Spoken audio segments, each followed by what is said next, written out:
Good morning. It is Tuesday morning, March 2nd.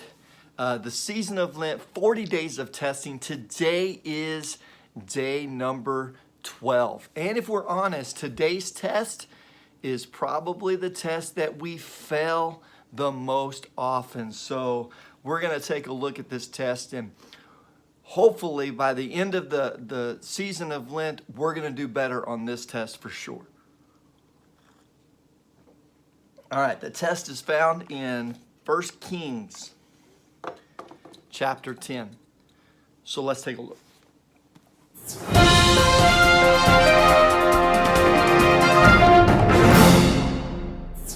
Starts off verse 1.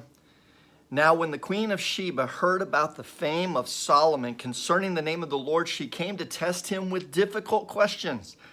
And so she came to Jerusalem with a very large retinue, with camels carrying spices and very much gold and precious stones.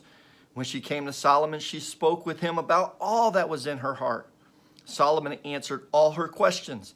Nothing was hidden from the king, which he did not explain to her. And when the queen of Sheba perceived all the wisdom of Solomon, the house that he had built, the food of his table, the seating of his servants, the attendance of his waiters, and their attire, his cupbearers, and his stairway by which he went up to the house of the Lord, there was no more spirit in her. And then she said to the king, "It was a true report which I heard in my own land about your words and your wisdom. Nevertheless, I did not believe the reports until I came and my eyes had seen it. And behold, the half was not told me. You exceed in wisdom and prosperity the report which I heard. Now blessed are your men. How blessed are these your servants who stand before you continually and hear your wisdom." Verse 9. This is the queen of Sheba. "Blessed be the Lord your God, who delighted in you to set you on the throne of Israel, because the Lord loved Israel forever. Therefore he made you king to do justice and righteousness." This test is amazing for a few reasons, 3 reasons really. The first one is this test was not from God. This test was not from Satan or the enemy. This test was from an outsider, a person who came from another country per se. But let's think of it this way. You see, God did something very special with Solomon. God promised to give Solomon whatever he had asked for. And Solomon didn't ask for riches, and he didn't ask for the defeat of his enemies or long life, and yet God was going to give him all of that. He simply asked for wisdom, and God gave him wisdom. So when this outsider comes in, she's going to question him with hard questions. And I want you to realize that the outsiders that come in, people that you don't know, people that aren't part of the church, aren't part of your family, these are people that really, they just heard about something that God has done in your life. And they come and they ask the hard questions. That's the second part. She was asking difficult questions, hard questions. How would you do? How will you do? How do you do when people ask you the hard questions about your relationship with God? She asked him the hard questions about what God did in his life, the wisdom. What would you do when someone asks you the hard questions? Like, how do you get saved? Explain salvation.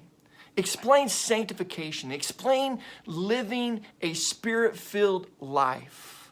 Will you do very well with that test? If they have the hard questions and grilling you, would you be able to answer the questions so favorably as Solomon answered the questions? Because Queen of Sheba, she was blown away. She heard the report that this guy had all the wisdom, and she didn't believe it. And so she comes and she tests for herself. And when she gets there and he tells her everything that she asked, she was blown away, and she's like, the half was not even told me. It was so amazing. And that was the third thing, is this outsider, complete outsider, praised and glorified the Lord because of Solomon. We need to really evaluate and say, when an outsider sees us, when an outsider who is not a part of the Christian faith, and they ask us the hard questions, are we answering in such a way, are we giving the response in such a way that they are blown away and give glory to God for our lives, for our answers?